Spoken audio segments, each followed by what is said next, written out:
Good evening, guys, and good morning, because it's just gone midnight here in the UK.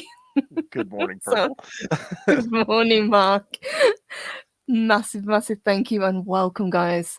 This is the spooky stories. So this is a kind of repeat from what we did last year, where it was like a campfire telling. I want to invite as many people as possible. If you've got a true spooky story, if you've got a favorite scary story that you'd like to tell, or a poem, you guys are more than welcome. I've put the link in the channel, and I've put it in Valhalla. And if anybody else needs it, I can put it in the chat as well. But before we jump into it, let me say good evening to Mark. Good evening, Hello. Mark. Good evening, Hello. or good morning, I should say. And hello to everybody in the chat. We have got Chris Persia, the Bash brother. We have got Project Storytime, who has just released a fantastic video. Absolutely loved it. We have got Hungry Boy. Good to see you, Hungry Boy. We have got with us also Pat S. Hello, Pat. Good evening. Shane Nolan. Good to see you as always. Let's see how. Sir Persalot. Hello, love. Good to see you. Mobile Recluse. Good to see you as well. Let's see who else has joined us. We've got Psycho Dwarf 9. We've got Stuart Mitchell. Good evening. Good to see you. Louise, good morning, lovely. Good to see you. I know Arwin was in earlier. Good morning, good evening, Arwin. Good to see you as well. I'm getting all confused now. It doesn't take much, to be fair. Just say So, good day guys, or good evening. welcome. And you're welcome, Project Storytime. Absolutely loved it. It was so good. Can't beat it. So, Mark has joined. So, but before we were talking in the back, and we would like to share something else before we let Mark take the floor, if that's okay. So, what I will do is I am going to take us both out and share our first story, if that's okay. Let's do it. Let's scare some.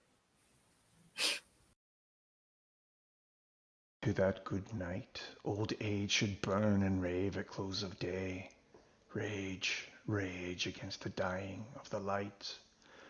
Though wise men at their end know dark is right, because their words had forked no lightning, they do not go gentle into that good night. Good men the last wave by crying how bright their frail deeds might have danced in a green bay. Rage, rage against the dying of the light. Wild men who caught and sang the sun in flight and learned too late they grieved it on its way. Do not go gentle into that good night. Grave men near death who see with blinding sight, blind eyes could blaze like meteors and be gay. Rage, rage against the dying of the light, and you, my father, there on the sad height. Curse, bless me now with your fierce tears, I pray. Do not go gentle into that good night. Rage, rage against the dying of the light. Wow. Wow. Oh my gosh, you guys. How I don't want to incredible follow. was that? I don't want to follow that up. That was brilliant. That is something that I love. I love that poem, and that was just brilliantly recited by our very own Bash brother extraordinaire, Chris. Chris, that was incredible. Thank you. Seriously, absolutely hungry boy. 10 out of 10. Awesome. And before I let Mark take the floor, let me welcome Project Storytime. Hey there. Hello. Hey Josh. Excellent, As you can see, excellent video. I'm all dressed up. Hold on, let me put my Halloween costume on real quick. I'm actually ready. Let's see. Where'd it go? Is it There Mary it is right? No. No, I'm Nice. I'm gonna become Sugar Bear tonight. Sugar Bear Sugar tells a Bear. spooky story. And And Psycho Dwarf 9. and let me Psycho. welcome Psycho Dwarf. Hello Sorry, guys. Welcome. No, please, you do it better. I can't. I don't know if I could do any justice and embarrass Lucky, but Psycho Dwarf 9. There you go. 9! Damn. That was good. Sorry, Loki. Oh, now it echoes. All right. Tell me when. All right, what I'm going to do, Mark was here first, so I'm going to ask Mark to do his first. Who would like to go next? Would you like to, or would Project Storytime? I do have a time constraint. Okay, is that all I right? I can let Josh go first if he does have a time constraint. I do not mind if he's got to go. Oh, no, you can go first, Mark. Okay, That's fine. Okay, all right then. Guys, I will pull us out, and the floor is all yours, Mark. Thank you, Purple. My story comes from a book called More Great Southern Mysteries by F. Randall Floyd. This book came out in 1988, and I've had it for a while, and the story is titled The Bell Witch of Tennessee. When John Bell first heard the horrible scratching sound at the walls of his remote Tennessee homestead, he thought it was rats trying to gnaw their way in out of the winter cold. Several nights in a row, he had set up traps, but nothing seemed to work against the pesky rodents. The sounds continued night after night, scratching and clawing and hissing, keeping his family up until all hours. The strange thing was that no matter how hard he looked, he never saw the first sign of a rat. Then came the sound of tappings at the window. Soon followed the mysterious scratching at the door, like a wild animal trying to get in. Most chilling of all, however, were the eerie cries that seemed to float down the chimney long after the fire had gone out at night. Bell was not a superstitious man. All of his life, he had believed there was an answer to every mystery, no matter how puzzling. That's why it looked to him so. That's why it took him so long to come to the conclusion that strange noises were being made by a ghost or spirit of some type of supernatural thing. In those days, back in the early 1800s, much of Tennessee was wild and remote, full of old stories and legends about spirits of the earth. These spirits were said to be mostly benign, actually helpful to hardworking pioneers in the lonely forest and mountains, but occasionally tales cropped up about less friendly ones, malign spirits that sought to harm and destroy rather than to help and instruct. When the neighbors heard about the strange goings on out at the Bell place, they figured something evil had to be behind the commotion. What they couldn't figure out was why. If we didn't know them, the Bells, for the good and honest people that they were, one neighbor reported in the local newspaper, we'd have thought they were being punished for some crime or sin they had committed. By the winter of 1818, life at the Bell farm had become so bizarre that Bell thought seriously about moving his family away. Pictures would fall mysteriously off the walls. Tables would turn on their sides and scuttle across the kitchen floor. Chairs would prance about and once even did some somersaults. Cutlery would parade up and down the floor. China dishes and cups would march merrily along in the tables and cabinets. Before long, accounts of eerie happenings began to appear in newspapers as far away as New York and Philadelphia. Reporters, ministers, doctors, and psychic researchers soon descended upon the Bell household, along with the hundreds of curiosity seekers. The Bell farm had become what one reporter called a place of occult pilgrimage. The presence of many visitors actually seemed to encourage the spooky antics of the old Bell place. Whatever outsiders called upon the spirit to do something, it always obliged. Sometimes making vague, whispering sounds and indistinct mutterings while whipping sheets and quilts through the air and causing the clock to chime for hours at a time. As an entertainment, declared a visitor, it was in a class of its own. But in New York, put it in New York or on Broadway, and you could sell tickets for nonstop till Kingdom Come. A journalist writing in the Baltimore newspaper said it was as if the thing knew what was expected of it and was determined that no one who traveled there would be disappointed, and it obligingly put on an act even without being asked to. And if you speak to it, it would mostly do whatever you requested. On March 14th, 1818, the first distinguishable words came forth from the spirit in the presence of several astonished visitors and the entire Bell family. A crackling woman's voice. I am the spirit who was once happy, but now I have been disturbed and I am unhappy. The spirit identified herself as simply as Kate. She said she was now a witch of the forest, but had once lived in the mountains, once been a woman of the land, long, long ago. Kate informed her listeners that she was haunting the Bell House and farm because someone had disturbed her bones. My bones were buried near here, Kate stated matter of factly, and I want them back. Although Mrs. Bell succeeded in finding what Mr. Bell succeeded in finding what he believed was the old woman's bones and providing them with a proper Christian burial, the annoying spirit refused to leave them alone. In fact, Bell's noble actions seemed to have only make matters worse, especially for Bell himself, who thereafter became a favorite target of the old spirit's mischievous acts. First of all, the victimized farmer's tongue began to swell until it filled his mouth. He could hardly eat, speak, or even swallow water. His physical condition quickly deteriorated as the old witch tormented him. We have seen nothing like it in our experience, and of morbid and pathological conditions. One attending physician was quoted as in a local newspaper saying, "There appears to be no known reason for the affliction, and there is currently no known cure. We shall just have to hope and pray that the patient makes a natural recovery."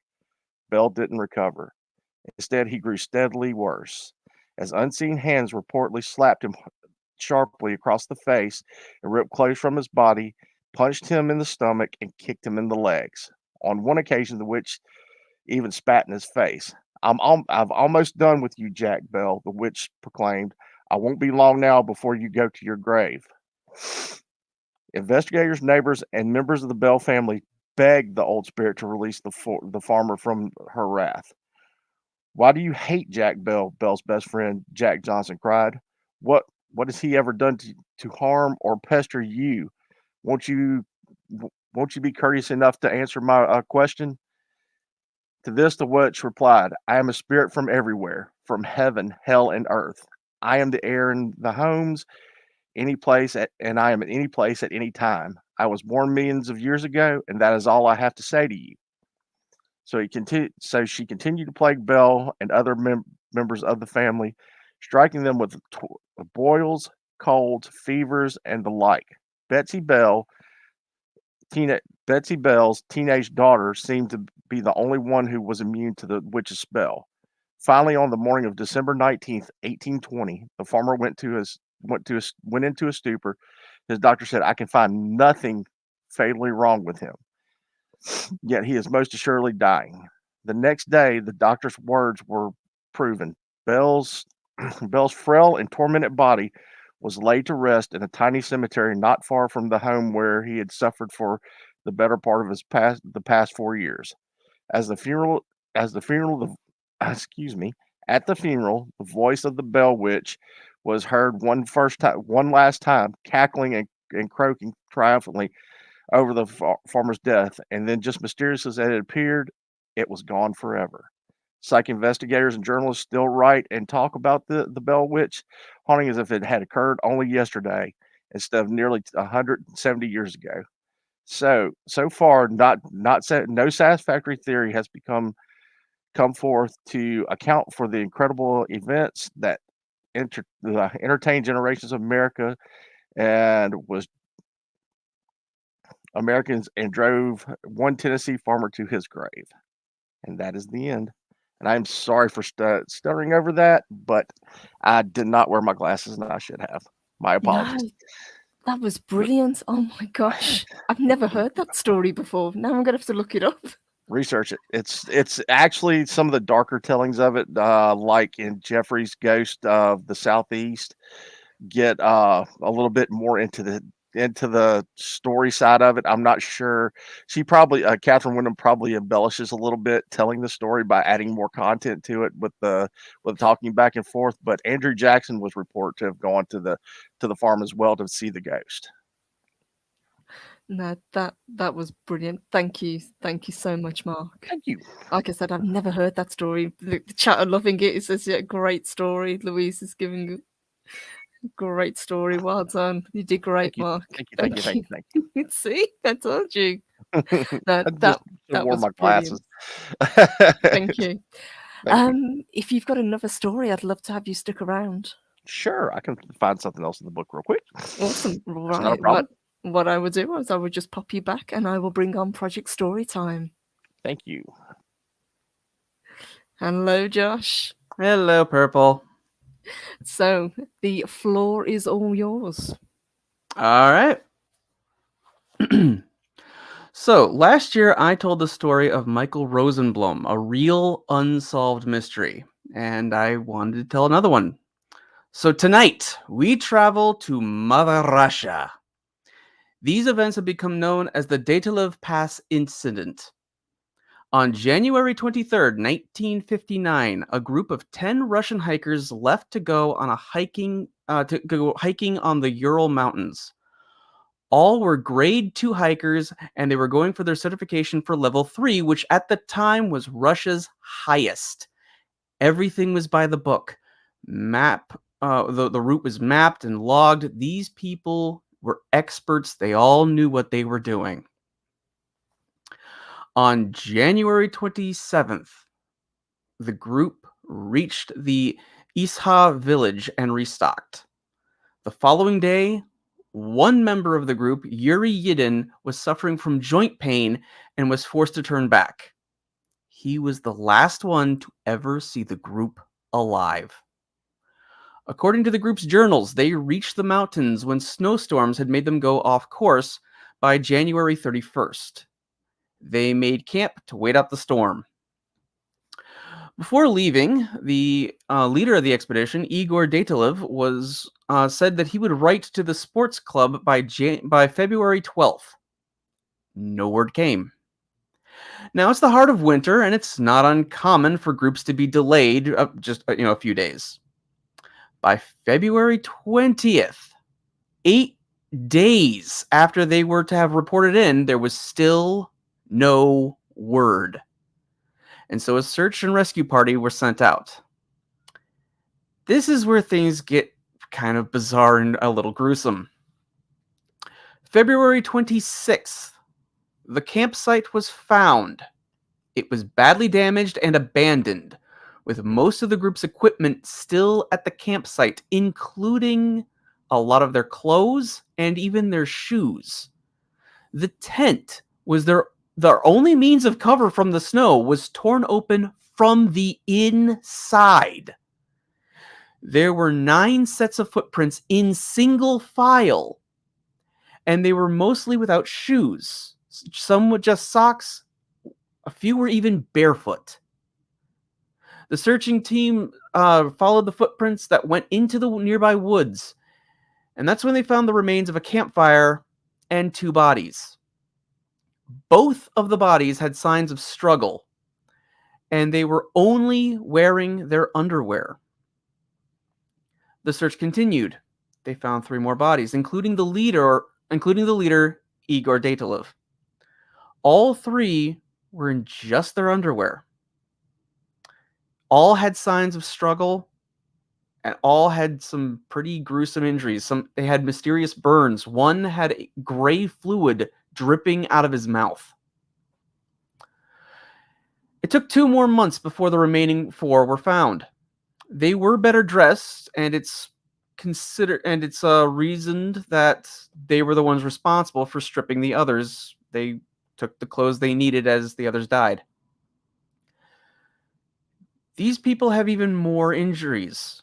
2 of them were missing their eyes, and 1 was missing her tongue. And she had blood in her stomach, meaning she was alive when she lost her tongue.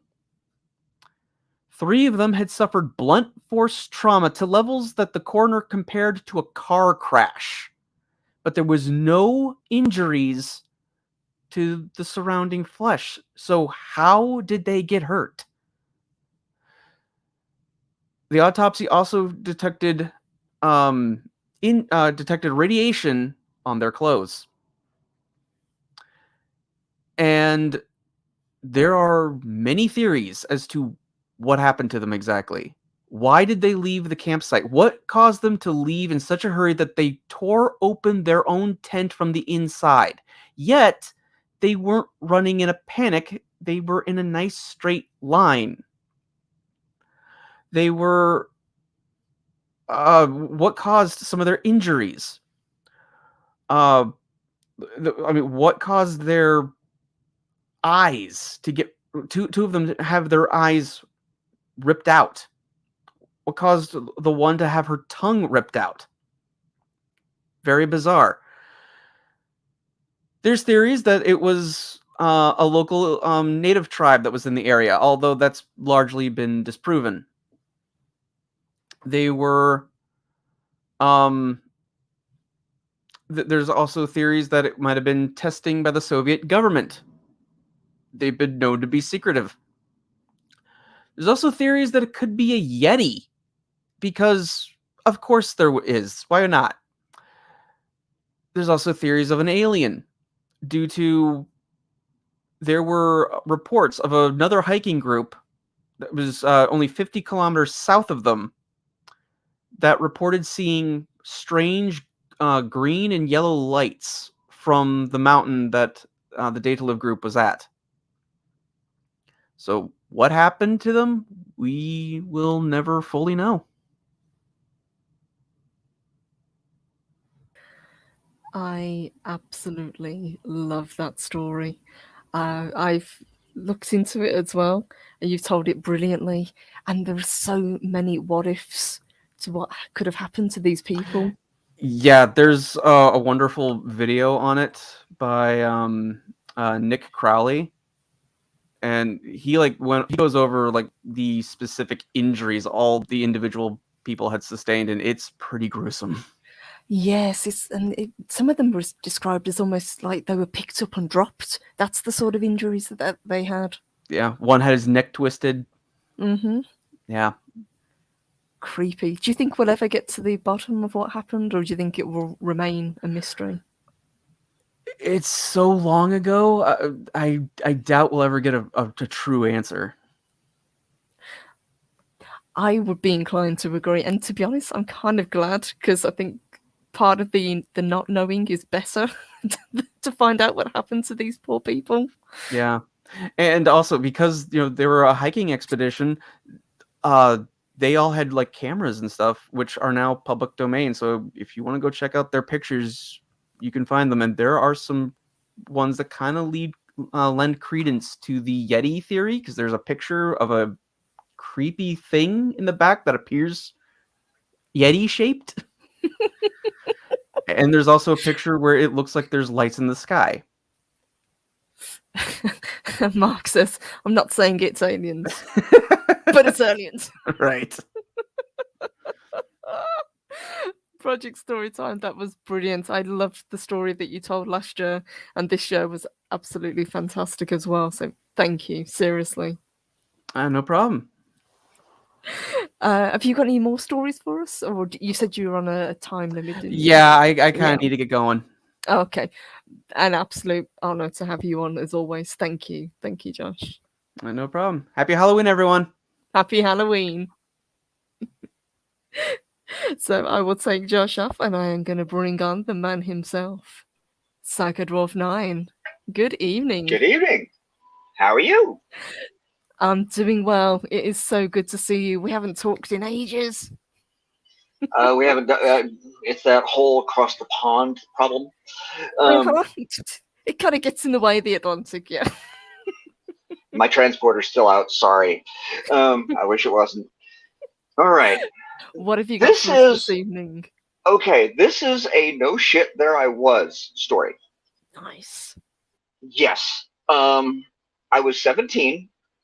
It was 1984. I was a state accredited EMT for the state of Kansas. And this was my first lights and sirens run. For one reason or another, we were all hanging around the barn. Thing goes off. And what do medical people do? This is a code blue. Everybody jumps out, woohoo! Grabs the stuff, piles in the ambulance. I go tearing off. We're about 10 miles out from this tiny little town in Kansas, and we get the call. It's a code black. Sirens go off.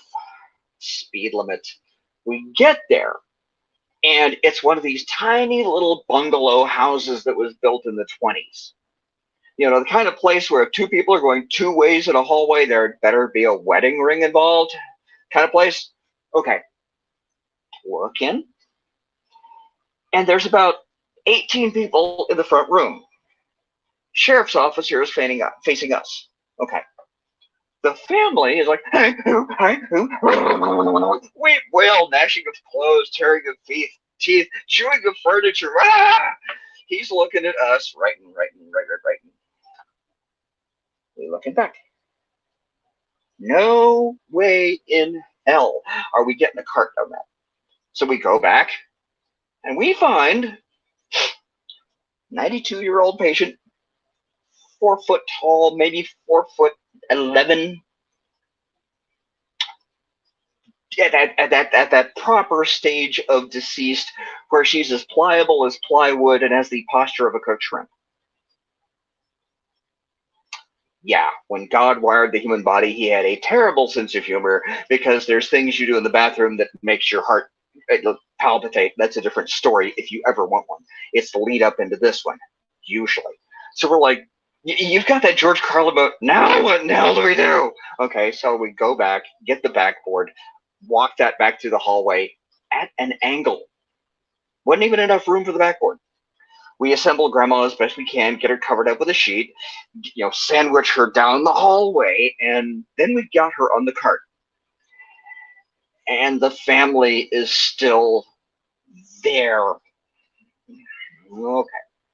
So my boss goes and talks to the sheriff's officer. He's like, okay, there is no graceful way to do this.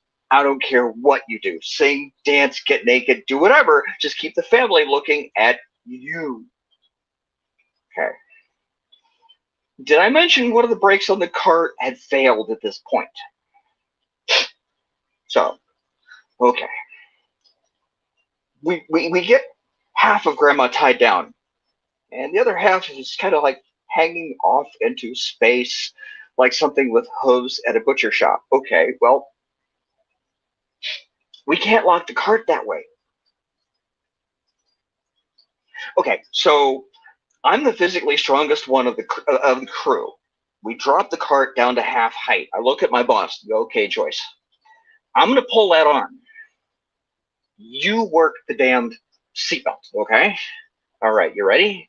Okay, here we go. I grab it and I ain't careful. Okay, good. Joyce, ready? Joyce. You said you were ready. Joyce, Grandma doesn't have a pain threshold anymore. Pow! The arm slips, the belt buckle goes, and the sheriff's officer's over there going, right. So I get the arm. I go, okay, for real. You're not lying to me this time. Seriously. Okay, pull the arm. Okay, lock it, tighter than that. I said tight. Okay, I let go of the arm, and this seatbelt is rated for 10,000 pounds, and I swear I heard it strain. Ding, ding, ding, ding, ding, ding, ding. Okay, we get Grandma out the door, into the ambulance. I didn't think about it for a month. A month later, sheriff's officer rolls into the barn. Got this envelope. Said, I got something for all of y'all. Pulls this thing out. And this is 60-pound paper. Gold trim. Hand calligraphied in gold. Somebody spent real money on this condolence card. And he says, I got this from the family. And they were so impressed and so gratified as to how I was with them and sharing their moment of grief and pain, and I didn't have the heart to tell them that I was trying to stifle gales of laughter watching you deal with a dead grandmother. So that's my story.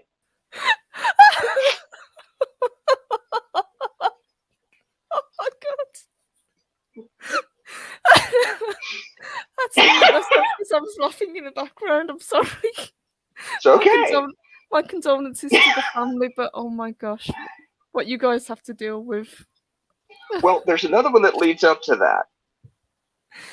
If you want it, or if you got other folks, by all means, boot me and make me take my turn. What I would do, if you don't mind rotating, I've got a submission from the awesome Hungry Boy, and we've also got Padas join us as well. Bring it. Awesome. Okay, that's great. Psychodorf, I love that story. Thank you. Seriously. Now, I can't see the chat when I'm doing this. I only got my phone at the moment, so I cannot see any of the comments. And if I try to go look, it boots me out of here. So I'm just gonna have to take your word on it or listen later. So, love you all. Bye bye. I will pop you in the back. Thank you, honey. All right, guys. We are going to move on. I have got a fantastic submission from Hungry Boy. So let me pull this up and I will share. And let me make sure I click audio, because when I did it behind the scenes, I completely forgot. So here we go, guys. Let me share this one and enjoy.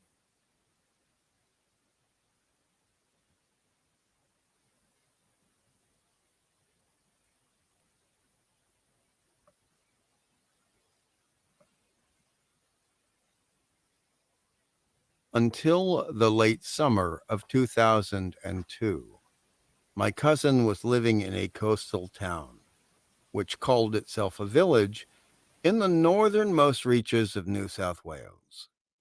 A place with jungle, rainforest, at the edges of any developed area, often wild, always unruly in any form and in spirit.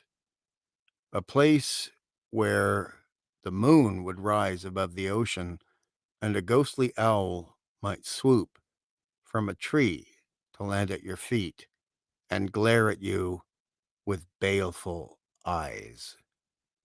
My cousin lived in a house with a wooden deck that surrounded the front and sides of the structure, and in which my cousin took note of the fact that the narrowest, most private part of that deck, most rarely seen portion of that deck, happened to be right outside his bedroom window. While lying in bed, he would often hear lyrebirds, kookaburras, several varieties of parrots, and at night, even little tiny tree frogs, mixing their chorus with the drone of cicadas, set against the steady rumble of the waves, less than 80 feet away. Often, this was a comfort, but one night, at roughly 3 a.m., the moonlight was oppressive, and it was filling his bedroom to the point where he could still see his fingernails on his hand even after closing the drapes which covered the massive window looking out upon the outside deck. The frogs and cicadas suddenly fell silent. Dead air for several seconds, until there was a sharp tap on the window glass behind the drapes. My cousin chose to ignore it, but then there was another tap, stronger and louder. My cousin was now apprehensive, and he muttered, "Go away." Thankfully, dead silence followed, but only for several seconds, until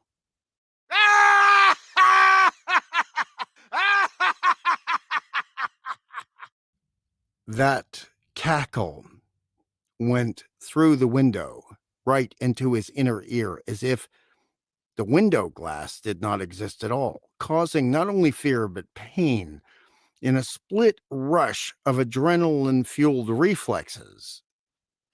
My cousin whipped the drapes aside before the laughter had even stopped. but nothing was there. Only the harsh moonlight on the trees. My cousin checked the lock on the window. He shut the drapes, and though his heart was pumping furiously with fear, he struggled for several hours to get to sleep. The next morning, at the front of the house, he tried to put that night out of his mind with fresh coffee and the sound of happy parrots singing across the street. But as he enjoyed his third sip of coffee, the wind changed, and suddenly he smelled something unpleasant. It seemed to be coming from the almost hidden area of the deck outside his bedroom window. With trepidation and against his better judgment, he walked there, looked down, and saw the cause of the stench. It was a small crab, the type that you would find on the nearby beaches, only the size of a summer plum, entangled in some tendrils of seaweed native to the area. From the state of decay, the progress which the ants had made upon its corpse, the crab must have been dead for at least 8 hours. 8 hours, which would be the same amount of time going backwards, where he heard the laughter at the window. Attempting to shake it off, he took a walk towards a nearby beach, only 3 minutes away from his home, and 3 minutes away from those low cliffs. There was a path through those trees and bushes down to that beach, which was unpatrolled, unprotected. Halfway along the path, there was an odd copse of twisted, bizarre trees, which did not visually fit with the rest of the land. They were darker, they were older, shorter, and almost devoid of color. From his side vision, he noticed that there was a weird little hollow in them, only large enough to enter if you bent right over at the waist. He felt an immediate dread and a knot in his stomach, but was taken by an irresistible urge to enter and see what was inside.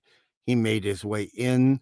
It was only 8 feet in length, and at the far end there was a gap in the branches, and it was unnatural. It was almost circular, too uniform in shape, but clearly never touched by human hands. It was like a porthole. Somehow, Mother Nature had made a perfect little window, barely more than a foot wide, looking out from the highland across the ocean to a small island less than 6 miles away with a lighthouse. At that moment, his foot touched something hard. He looked down and saw a rough stone the size of a small hat box, maybe from the 1930s. It had been placed in the earth, clearly placed in the earth, because it did not match anything nearby. It didn't even match the stone of the cliffs, and it had a metal plate affixed to it. The metal was clearly over a century old, as was the font of the words engraved upon it. It was a commemorative stone. It showed respect to over 40 people whom had drowned in a sea vessel collision which never should have happened, ending the lives of sailors and women and children. My cousin returned home immediately, learned more of the maritime tragedy, which turned out to be one of the worst of its kind in Australian history. And he did not have a decent night's sleep until he moved miles away soon afterwards. Happy Halloween. Happy Samhain.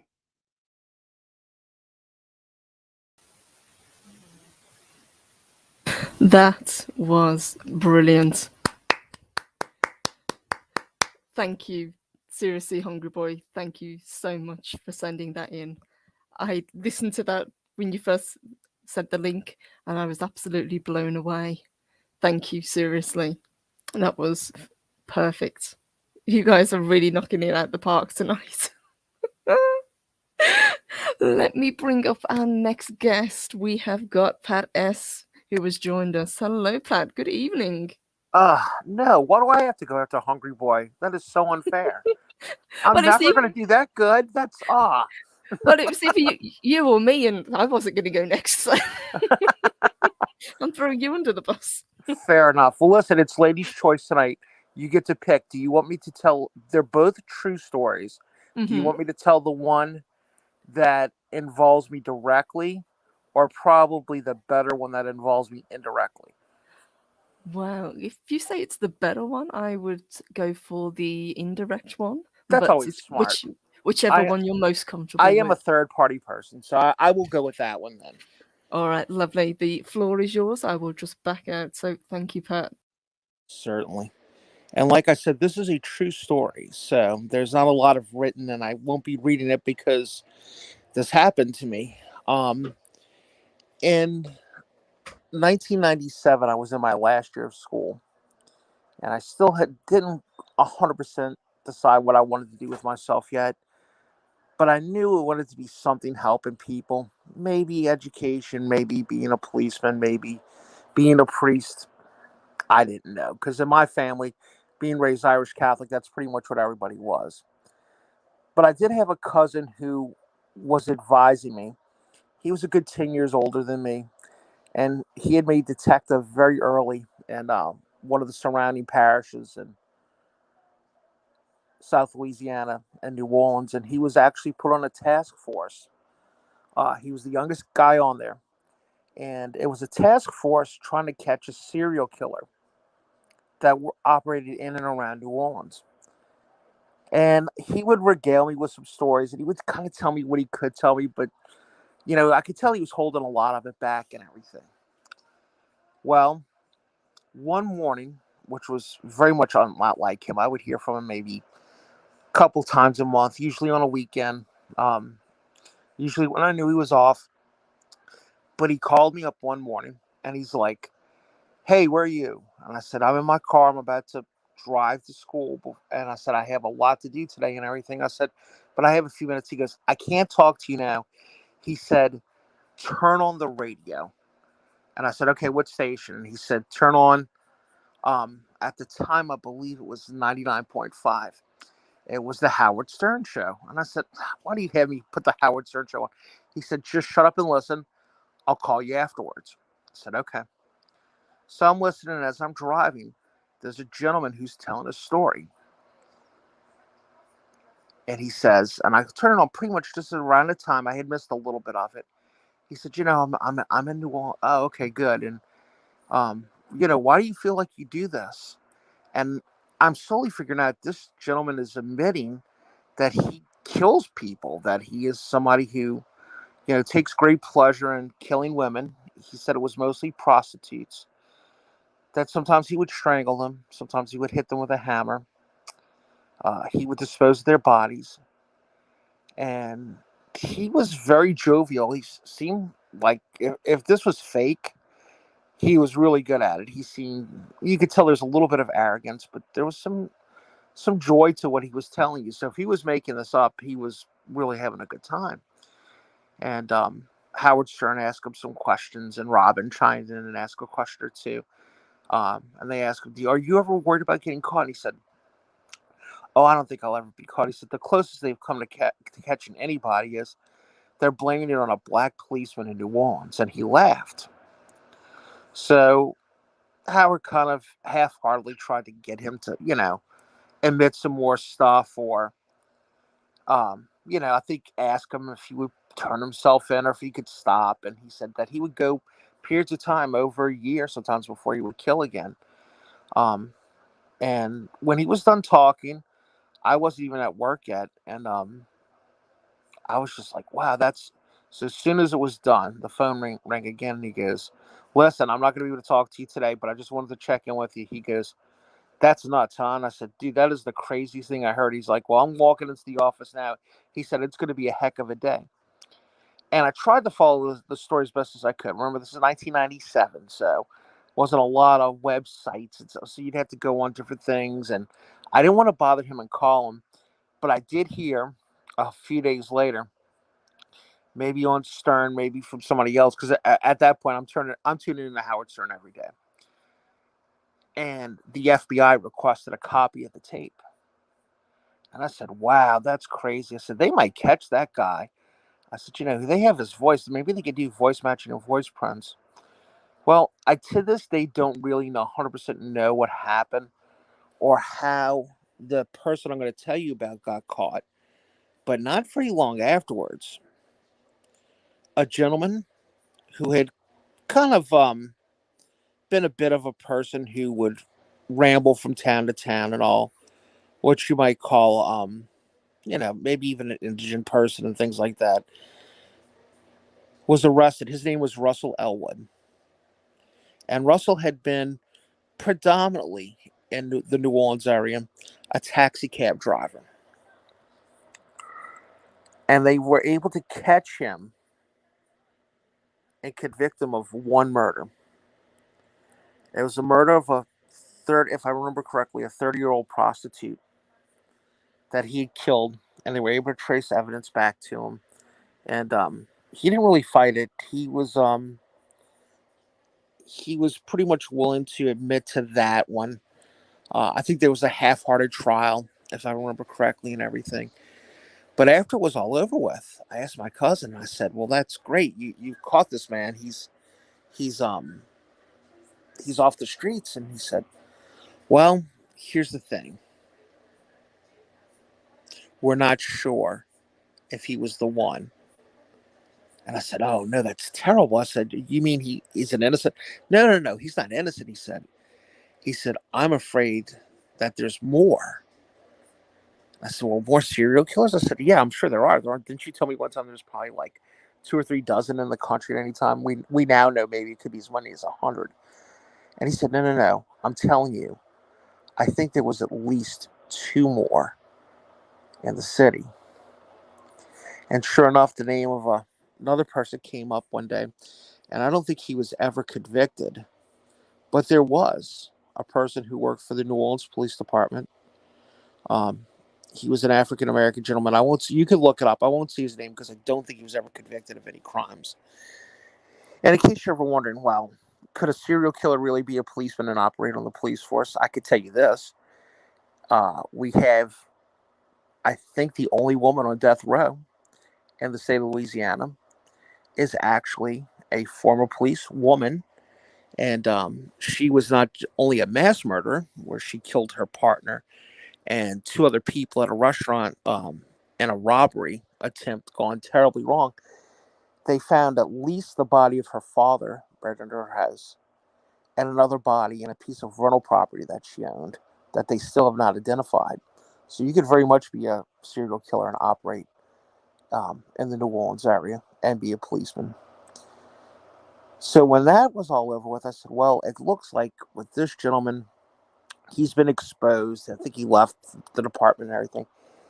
He said, I guess that's it for at least this serial killer, right?" And he goes, "No, I think there's really is a third one." And I said, "Do you really think so?" And he said, "Yeah, I really do." Well, since this time, he's left the department, and I'll see him at like Christmas time, and we'll do a big birthday thing every couple times a year, and we'll celebrate people's birthday for the first half of the year. And I'll talk to him and I'll ask him. I said, "Well, what do you think ever happened with that?" And right before COVID was the last time I saw him someplace. And he said, "You know what? To this day," he said, "I think there's still somebody operating in New Orleans that's from back in the 80s. And I said, well, do you find the bodies? Are they still? And he said, no. He said, but I could tell you this. He said, there are 260 people in the state of Louisiana missing. He said, out of that, he said about 60 of them are women between the ages of 14 and 49. He said, we have no idea where their bodies are, where they are, what happened to them. He said, a lot of people don't realize this, but the city of New Orleans is actually a whole parish, like what you would call a county. And it's connected to Mississippi. He said, from the Mississippi Gulf Coast, there's 15 women missing that category, that are that age. He said, with technology increasing, I can't help but wonder if maybe the people who are serial killers haven't gotten better at their job. He said, when we found Russell Elwood's bodies, he's like, they said they found him in the swamps, but really what they did was they found him on the side of the road or a few feet into the swamps and everything. He said, it's someone who's really sophisticated. And they would go out to those swamps and drop a body where they know there's a lot of alligators or a lot of predation. He said, we probably never would find those bodies again. And he told me to this day, he keeps a suspect list. And he'll check on computers and he'll run and he'll see, okay, this person's missing and all. Who's out of jail? How long's it been since somebody that would fit this description has gone missing?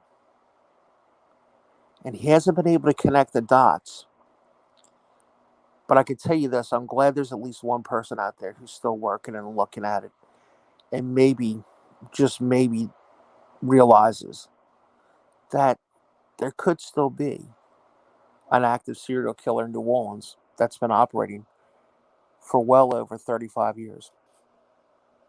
And that is a true story. I left out some names and I changed a few things, but that is the last conversation I had with my cousin since COVID. And it's crazy and it's spooky, and I kind of wish I didn't know. That is incredible. I do vaguely remember that story, but I didn't realize it went into such depth. My question to you would be, do you think it's serial killers working together, or do you think they were copycats? No, I don't think it was any of those things. I think it was 3 independent individuals that were working and just doing it and had nothing to do with each other. As a matter of fact, there's a Baton Rouge serial killer who I cannot think of the name of.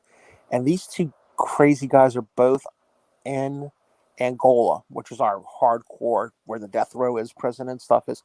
And they actually have to keep them apart. I don't think they're both on death row. They might be. But they have to keep these crazy guys apart because they get in fights with each other and say that you said you killed so-and-so and I did, or you didn't kill so-and-so and neither did I. Stop claiming that you did, or I'm the better serial killer because they caught. It is nuts. So no, I think New Orleans is a place in Purple, and this is kind of sad. And it's I won't say if you come visit. When you come visit, you do have to be a little bit careful because the problem with New Orleans is when Mark comes back on, I'm sure he could back me up on this. The whole South, really, there's a lot of empty land, a lot of swamp area. It's very easy to get rid of bodies. New Orleans has a not great police force. It's always either understaffed or corrupt or a little bit of both. And unfortunately, I think it's a town with a lot of transients. I think it's just a place that attracts people that want to do nefarious, awful things. And I think it's a great place to come. It's creepy, it's spooky, and it's a good place to kind of get away with that. And that, I mean, that's why Russell came down here. He said it. He said, like, New Orleans is a great hunting ground. I was down there for 5 days and I became a taxi driver. And he said, I just had my pick of people. He would actually pick people out. He was one that liked killing prostitutes, and he would find them and, he would pay. His big thing was he would always pay them before he murdered them, which I thought was the weirdest thing ever, but he did. So yeah, I think that's what it is more than anything else. I really do. And so does my cousin. So that's eerie. I still do want to visit, but definitely I will keep that in the back of my mind. I love true crime. So Pat, thank you seriously for sharing that story. That was brilliant. Happy Halloween, everybody. Thank you, Purple, for Happy having me. Halloween. And bravo. Thank you, honey. Right. I will take Pat back into the green room and I will bring up Mark. Hello, Mark. Hello. To confirm what Pat said, yes, there's plenty of swampland between Pensacola and New Orleans. And New Orleans is a place that you want to travel probably with a group just to be safe. I mean, it's Okay. not terribly bad, but you just, as with any major city, watch your back. Yes. basically Always what it is. take precaution. Absolutely. Mhm. But it's a great place to go eat at. I will not deny that, and have a good time and get drunk at. Sold. Plenty of trouble to get into in New Orleans. What why have you glad- got for us? All right, Sorry. I've got another excerpt from the More Great Southern Mysteries by E. Randall Floyd. This one's called "The Ghost That Came to Stay." Perfect. The floor is yours. Thank you. One rainy night in the late 1920s, Mrs. Sammy King was sitting by an open window in her living room knitting a new shawl. She had just finished her second cup of tea and was about to start her third when several jagged bolts of lightning crackled across the skies. Mrs. King had always loved listening to and watching. I apologize, my eyes are watering up. Thunderstorms. As a child, she had liked to run out and play in the storms whenever her mother wasn't looking. Even as an adult, she got a thrill out of watching dizzying displays of lightning followed by the booming peals of thunder. But on this particular night, when Mrs. King was 65, something told her this was no ordinary storm. She suddenly felt very afraid. She shifted uncomfortably in the oversized armchair, mesmerized by the fierce lightning and the storms raging outside her window. Howling howling gusts of wind rocked across. I am so sorry. One of my eyes is watering and I'm having to stop. I apologize. Where was I? I'll start from the beginning. Shifting uncomfortably in the oversized armchair, mesmerized by the fierce beauty of the storm raging outside her window. Howling gusts of wind rocketed across the yard, rattling windows and doors, causing long lace curtains by her head to flutter and pop. As the storm intensified, so did Mrs. King's fearfulness about it. Finally, with the candles burning low, the elderly grandmother decided she had better get up and shut the window just to be safe. The second she started to rise, a blinding arrow of light slashed through the window and into Mrs. King's body, killing her on the spot. The oh Lord, my sinuses are kicking in. 3 days later, her charred remains were taken to a small cemetery about 2 miles from her house in Dodge County, Georgia, and quietly laid to rest. But according to some locals, Mrs. King's spirit still haunts the property where she had died so dramatically nearly 70 years ago. Numerous eerie reports have surfaced over the years describing a thin, stooped shouldered apparition wandering the fields. Oh, I'm sorry. Wandering the fields near the handsome old house near Eastman. The figure, always clad in dark clothes, usually wearing an old-fashioned bonnet, had been seen picking flowers, gathering twigs and cones, and even sitting on the porch of her old house.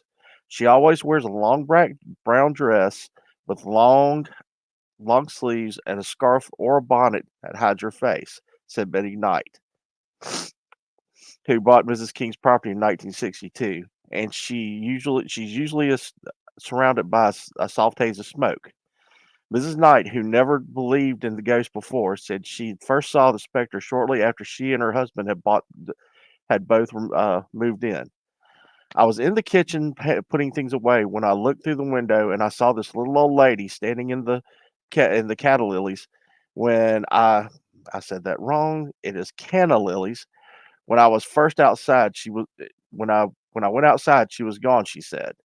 After 6 such sightings, each lasting longer than the first, Mrs. Knight said she was so afraid she chopped down the canna lilies, and that didn't stop the hauntings, however.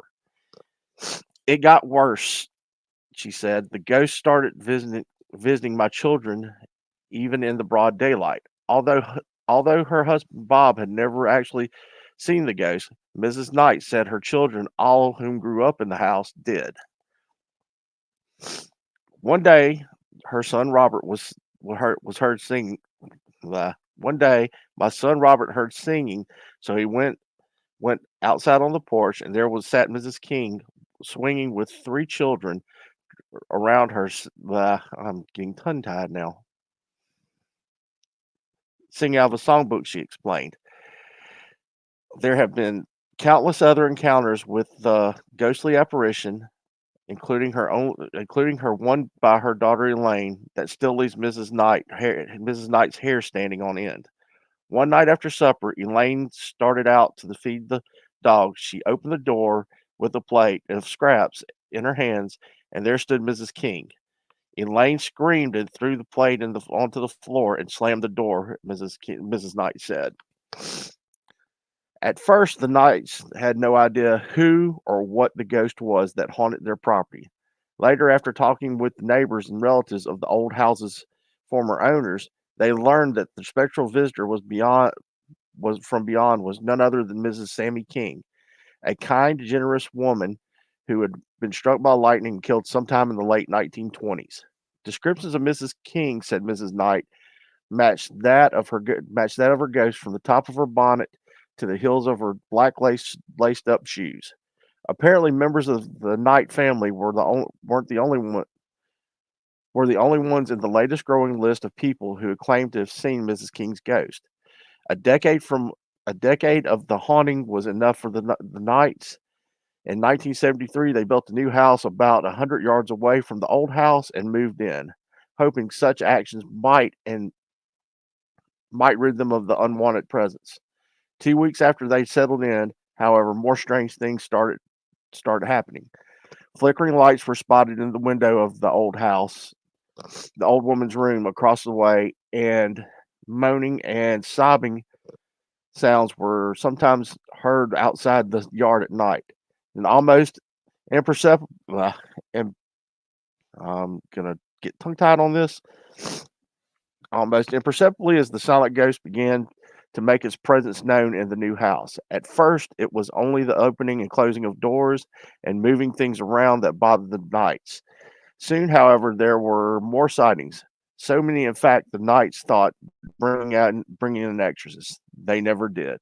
Instead, the Knights began to grow fond of the kindly old presence, and then, oh, my eyes are watering.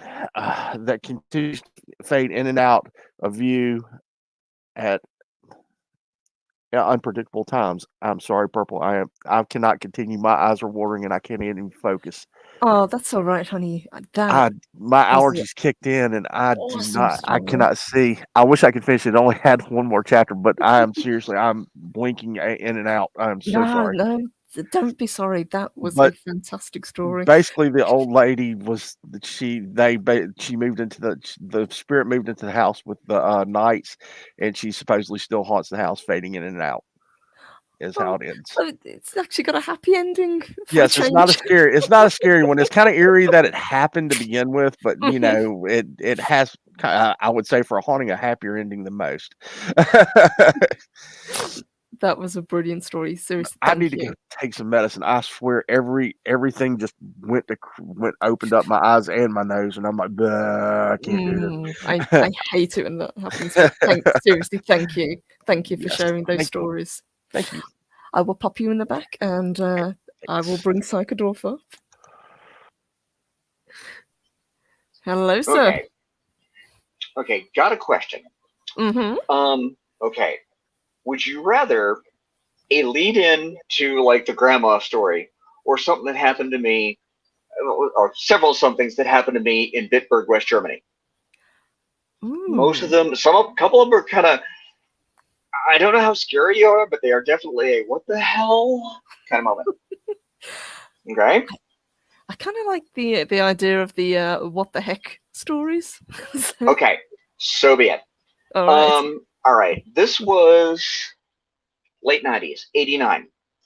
And every so often, every 3 months, we would have guardsmen come in. Well, they're from all over the world. They're here for 2 weeks. And what do?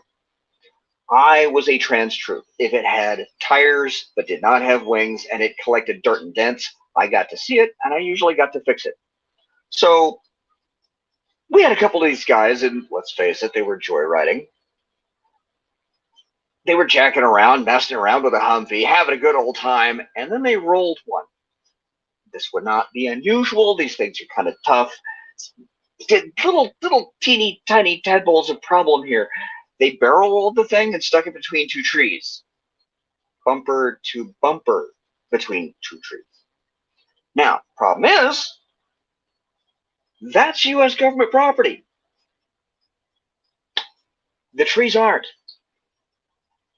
So these two chowderheads and their commander had to basically do 24 hours guarding this very immovable Humvee until the paperwork cleared where they're paying for the trees that can now get cut down, and then I'll get to fix the bloody Humvee. Okay, another one. Okay, when you're in an exercise and you're military and you're overseas, Ivan likes his chemical weapons. So we played it to the bone and we played it hard. So you're running around, you've got the horrible fish booties that go over your boots, they go on like a condom, they come off like a swamp. You're wearing the charcoal suit, you're wearing the John Wayne piss pot helmet, the fiberglass liner, you've got this cross-draw gas mask, gloves, liners, stuff. And when you run like a terrified penguin, like a Muppet. Lots of motion at 90 degrees to forward progress. And from the inside, it's like every bad running dream you've ever had. Okay, fine. I was turning in a couple of work orders. My guy Rattenberg behind the counter. My other buddy, Lasovich, who was this 5-foot-tall fire plug of a human being that I swear could pick up a bare block motor. He had no neck. He was this no-neck Polish ridge-running son of a bitch that I wound up drinking a lot with. Okay, fine. He was main shop. He was a cat skinner. I was paint and body. He was a sergeant. I was like 2 stripes. Okay, fine. I drop off the paperwork and he goes, "Hey, Ray, what? Yeah, no, you're coming with me." Okay, why? Because I just finished the brakes on this here deuce and a half. We're going to take it to the rip track. Fine. Can't go anywhere alone anyway. So downhill, tailwind, this deuce and a half will do like maybe 55, but it will grind its way through a swamp. Okay, fine. He hammers the throttle, does his thing, hammers the brakes. I don't bounce off the windshield, but the chocks bounce off the headache rack and fly out the back of the truck. Okay, fine. He's like, "I got 2. You go." Okay, fine. So I go, I put the chocks back in. I go to climb back up and that's when the alarm goes off. We're like, okay. It is this moment, 25 yards that way. There's a gentleman in a blue beret with a clipboard. Fuck. The UN is inspecting. Crap. So he hops out, grabs the keys. I slam the door. We run like terrified penguins for the nearest foxhole, which we happen to see. Aha, we're going to do, okay, here we go. Pull it. Stop. Gas. Check. This. Oh, buddy check. Aha. It's like a Bugs Bunny routine. Oh, aha. Gloves. Turn. Mask. Fix. Aha. Run. Okay, great. We're hauling ass. Okay. Waddling for the foxhole. We're like, yes, we're going to make it. We both get in the air. And realize that this is like a 4-foot deep hole. That's full of water in West Germany. So we go in, there's a mighty splash. We come up, and both of us look like chocolate-covered mud puppies. Okay. Guy with a clipboard comes by, looks down at us, and goes, "You sold it, chaps," and keeps right on walking. Okay, fine. We're stuck in this damn hole for 45 minutes until they clear the alarm. Water level in this goddamn hole has now dropped by 2 feet. So I boost his happy ass out the hole. He hauls my happy ass out of the hole, and we squelch back to the deuce to half. Kaplop, kaplop, kaplop, kaplop, kaplop. Climb up and then slam the blam. Okay. drive back to main shop, open up the door, and there's this tide of chocolate syrup comes opening out the door. His shop super looks up at him and says, "Okay, who's the U-boat commander?"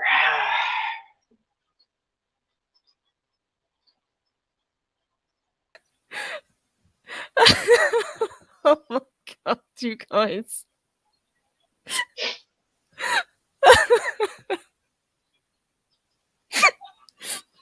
Oh my god. I wish I could have been there just to see it happen. I've got to Oh, had a guy that went from senior airman screw up to sergeant fuck up, and damn near killed 5 people with a stationary 10K forklift. More later if you want it when it's my turn. Oh my god, that was brilliant. I think what I'm gonna do, I might have to save that for another time if that's okay, because I need to wrap up. But if you don't mind waiting in the back, I will bring both you and Mark back on after I do the poem, if that's okay. Very well. All right, thank you, love. I will. Heck, it's your party, love. Do what you like. It's your party. That's what I wanted. I wanted as many people to be on today. I think this is an us thing. Thank you. I will see you in a minute. Oh my gosh, guys, you have absolutely knocked it out of the park today. So huge thank you to everybody who has taken part so far. What I wanted to do, as you could probably tell by the avatar, I am going to attempt to do a reading of the Raven by Edgar and Poe. We had the brilliant reciting by Chris to start off the show, so I thought what better way to end it than end it with another poem.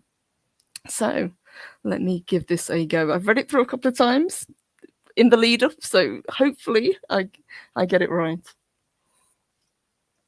So let us start. The Raven by Edgar Allan Poe. Once upon a midnight dreary, while I pondered, weak and weary, over many a quaint and curious volume of forgotten lore, while nodding, nearly napping, suddenly there came a tapping, as of someone gently rapping at my chamber door. "'Tis some visitor," I muttered, tapping at my chamber door. "Only this, and nothing more." Ah, distinctly I remember. It was in the bleak December, and each separate dying ember wrought its ghost upon the floor. Eagerly I wished the morrow, vainly I sought to borrow from my books surcease of sorrow, sorrow for the lost Lenore, the rare and radiant maiden whom the angels named Lenore, nameless here forevermore. And the silken, sad, uncertain rustling of each purple curtain thrilled me, filled me with fantastic terrors never felt before. So that now, to still the beating of my heart, I stood repeating, "'Tis some visitor entreating entrance at my chamber door, some late visitor entreating entrance at my chamber door. This it is, and nothing more." Presently my soul grew stronger, hesitating then no longer. "Sir, or madam," I said, "truly your forgiveness I implore. But the fact is I was napping, and so gently you came rapping, and so faintly you came tapping at my chamber door, that I was scarce sure I heard you. Here I opened wide the door. Darkness there, and nothing more. Deep into that darkness peering, long I stood there wondering, fearing, doubting, dreaming dreams no mortal ever dreamed before. But the silence was unbroken, and the stillness gave no token. Only the word that was whispered spoken, Lenore. I whispered, and an echo murmured back the word, Lenore. Merely this, and nothing more. Back into the chamber turning, all my soul within me burning, soon again I heard a tapping, somewhat louder than before. "Surely," said I, "surely that is something at my window lattice. Let me see then what there it is, and this mystery explore. Let my heart be still a moment, and this mystery explore. 'Tis the wind, and nothing more." Open here I flung the shutter, when, with many a flirt and flutter, there stepped a stately raven of the saintly days of yore. Not the least observance made he, none a minute stopped or stayed he, but with mien of lord or lady, perched upon my chamber door, perched upon a bust of Pallas just above my chamber door, perched and sat, and nothing more.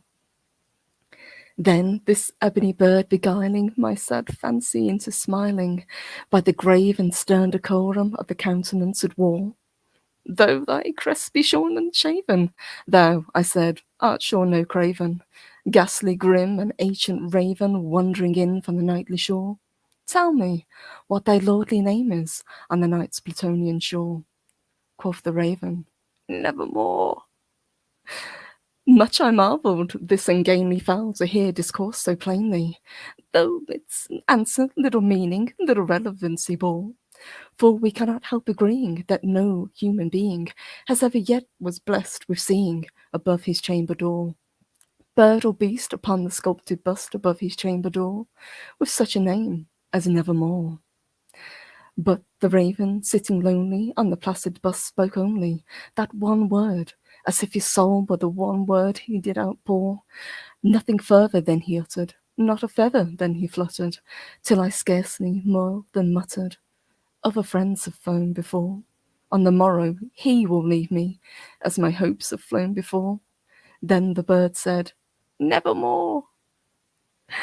Startled at the stillness broken by a reply so aptly spoken, doubtless, said I, what it utters is its only stock and store, caught from some unhappy master whom unmerciful disaster followed fast and followed faster, till his songs one burden bore, to the dirges of his hope that melancholy bored and bore, of never, nevermore.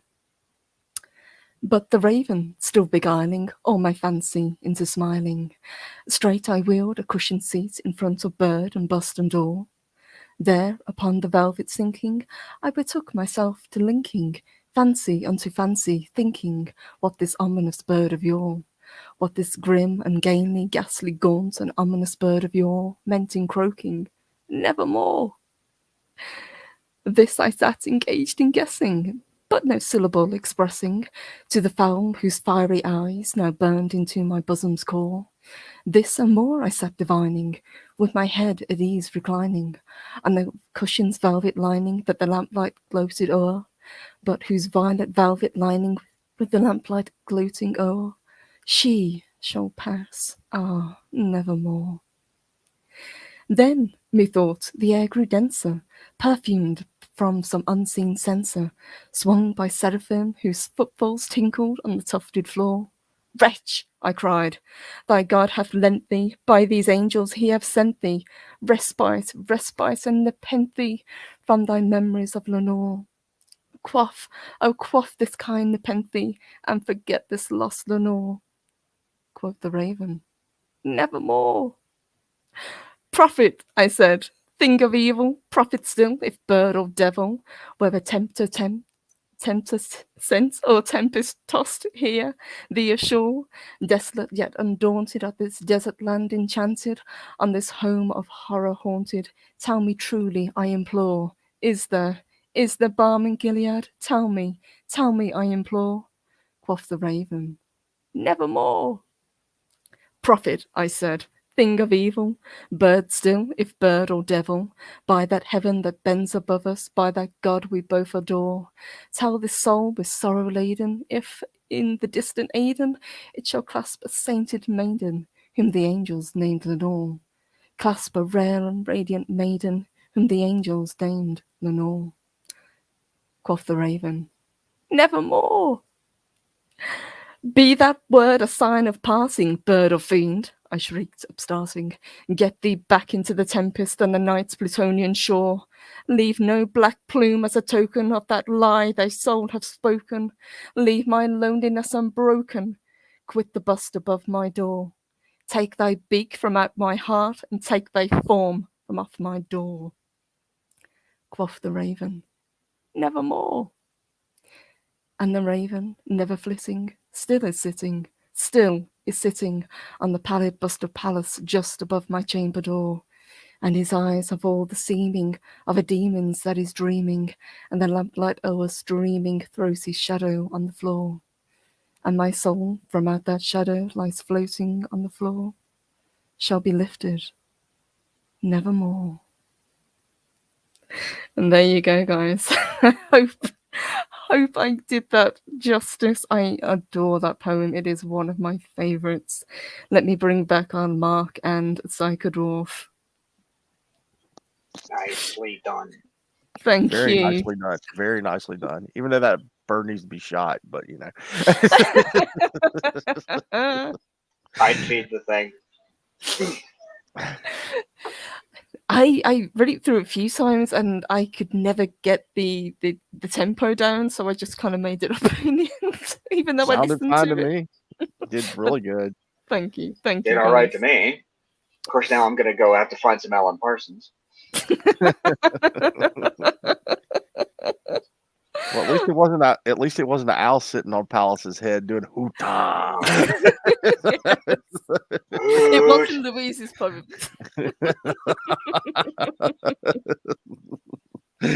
Oh my gosh. Brilliantly done, Purple. Brilliantly done. Well, you guys did brilliantly as well. You all did. Everybody who joined today, everybody who sent in submissions. I honestly, I couldn't have done it without you guys. So huge round of applause to all of you. Seriously. Is there anything that you guys would like to finish on before we let these people go and enjoy their weekend? You got first, Psycho Dwarf. You go first. Okay. Short bits. All right. 3 incidents involving the same damn bus. 40-pack Mercedes bus. Now, during an alert, they teach the drivers, hey, this thing's a giant blue target. It's the only blue thing on base is the buses. So, if you're near the base club, park it under there because it has this 3-foot deep concrete overhang. It just barely clears the damn thing. Okay, cool. Well, this her Mercedes bus got 3 new, bright, shiny, $2,000 a pop in $1989 air conditioning units bolted to the roof. The alarm goes off. Driver follows his operator, follows his training. Forgets about the air conditioning units. So you hear ka-bang, ka-bang, ka-bang, ka-crunch, ka-crunch, ka-crunch. Damn it! I'm just sitting here going, yep, wait a minute, I'm off duty. I don't have to work that one. Deuces, and I ankle my happy ass away. Okay, that was one. The other one is those same buses have this 3.5-foot meter plus windows that are high, right? They execute a 90-degree turn and are a bubble. They're also 2-layered tempered glass. Somehow, some way, we had a different operator managed to put a forklift through one. They shipped us a spare. One spare. Now, there's a crew of us. We're standing on a steel table. We've got a different forklift. We've got the old one out. We're looking at this thing going, oh. And so there's 4 of us monkey hopping this thing into the hole. And we're all singing the same mantra. Please don't fuck this up. Please don't fuck this up. Please don't fuck this up. And it started to rhyme. Please don't fuck this up. Please don't fuck this up. Please don't. And now we're starting to laugh at it. Okay, keep it together, assholes. Okay. Just don't fuck it up. Stop. Okay, we get this thing and it's gone. 3 months later, same bus. Somebody managed to ding the door. Okay. Not a problem. Problem, the door is aluminum, which means it doesn't take regular primer. It takes zinc oxide. This stuff is guaranteed to go through any filter known to mankind, and you will have green boogers for 4 days afterwards. Okay, cool, whatever. Okay. Clean it, scuff it, flatten it, replace it, all of this. Okay. And it's blue lacquer, not the cheap, easy-to-shoot 2-part poly primer. Okay. Well, since it's such a small job, we've got it in the base. We've got, Luthi over there. We've got the sergeant over here. We've got the desk jockey over here. Then we got me. Okay. Everybody's working a gun. Everybody's working all this other stuff. And you pray his green doesn't drift onto my blue. Okay. And I hear some sort of commotion. Then I hear something else. Then I hear the desk jockey, and what the hell? And I look, and there is this gigantic moth. Now, a moth, weirdly, a moth's scales are as bad as brake fluid for a damn paint job. Now, everybody has done the same damn thing. Moth comes in and they're like, not on my paint job. So they dial up the paint gun to no feather, stream, 90 pounds, go away, go away, go away, go away. Down, foul beast, back. Okay, fine. It gets to me. Now the poor thing has been poisoned. So it was cartoonish. Manages to swan dive and land itself right smack in the biggest part of the open piece of paint on my door. And 4 other guys come over. I'm looking at this thing going, and my sergeant looks at me and goes, "Oh no." I'm like, "Okay, I'll lay to my stand." He's like, "Okay, swap your gun out." He says, "Swap your gun out. Load it with thinner, melt it off of there, come back in the morning. Screw it, we're just not even going to deal with this. Come back tomorrow." Okay, so who's holding the requiem for the fucking moth? That's that. Rip the moth. I want to hang out with you guys because the weirdest things just seem to happen. Well, what is it? Next base over, we found out that they delivered one of their nukes with 7 of 10 safety interlocks open. Oh no! Oh, no. Oh yeah. Yeah, we only found out 3 months. We found out 3 months after the fact. What happened is every single SP on base got parked in front of this little itty bitty, like secure shed, right? And they are okay, you've ever seen okay, here we go, right turn, here we go, dress. Every single one of them was within arm reach of the other one, and they were all armed, and they had to swap every 24 hours for 3 days until the factory rep showed up, claimed it, turned all the safety things, loaded it back on a plane, and left with paperwork finding out whose ass am I going to chew on. Okay. So that's going to be a severe ass chewing if there ever was one, but yeah. And we found out afterwards, we're all like, okay. Good to know. Yes. Well, at least you're not glowing in the dark, Psycho Dwarf. That is a good thing. Well, considering, what was it? Thanks to the military, they've had, including the experimental anthrax one, I've been inoculated against everything you can shove in a vein. In the case of Hep C, 3 different times. So this is what people said. Aren't you afraid of COVID? COVID. I'm walking around with anthrax in my veins. It's going to give me cancer in 2 more years. Nah, not afraid of COVID.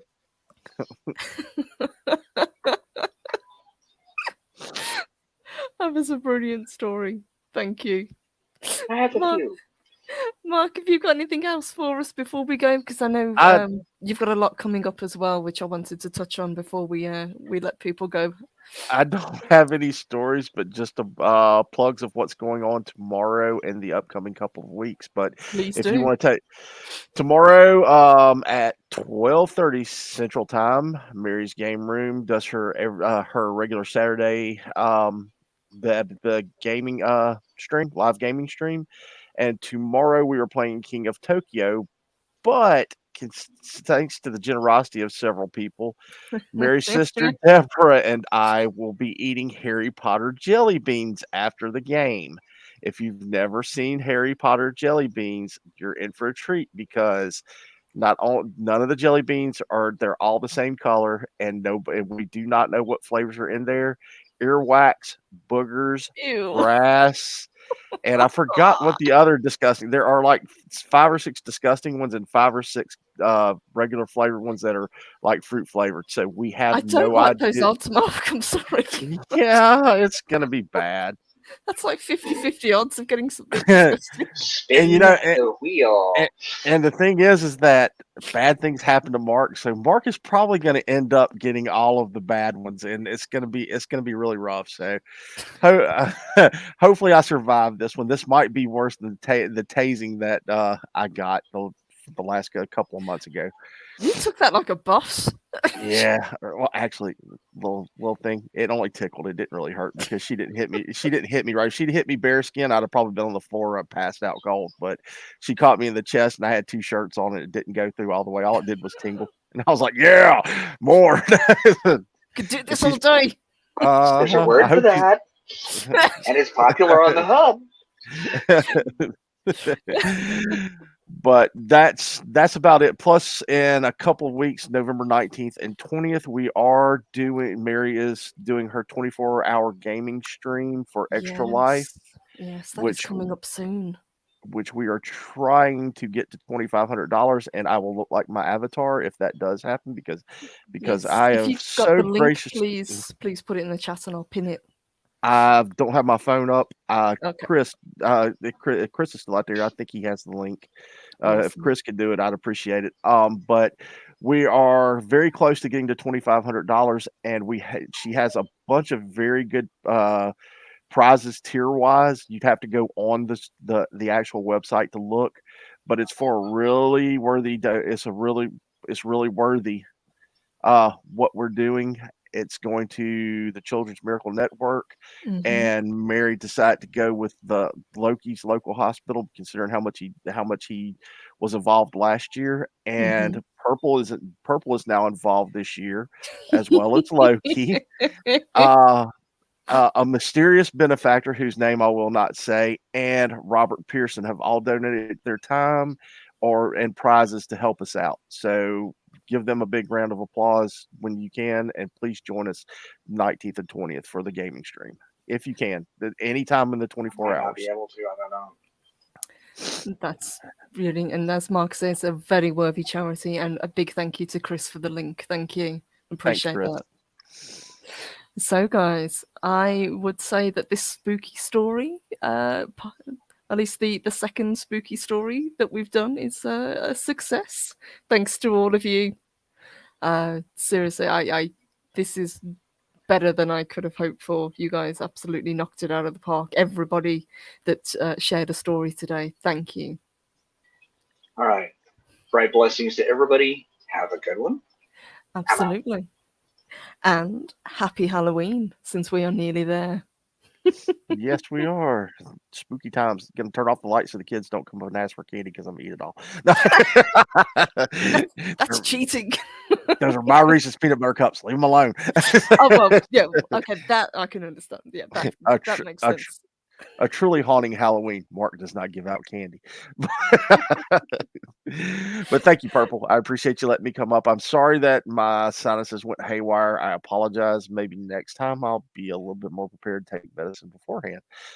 Oh no, you did brilliantly. I loved both of those stories that you shared. So thank you seriously, Mark. Thank you very much. Before I go, let me say a massive thank you to everybody who joined in the chat. I saw your comments. You guys were brilliant. Huge thank you to Chris. Huge thank you to Hungry Boy. Thank you, guys. Thank you to Paris. Thank you, Louise.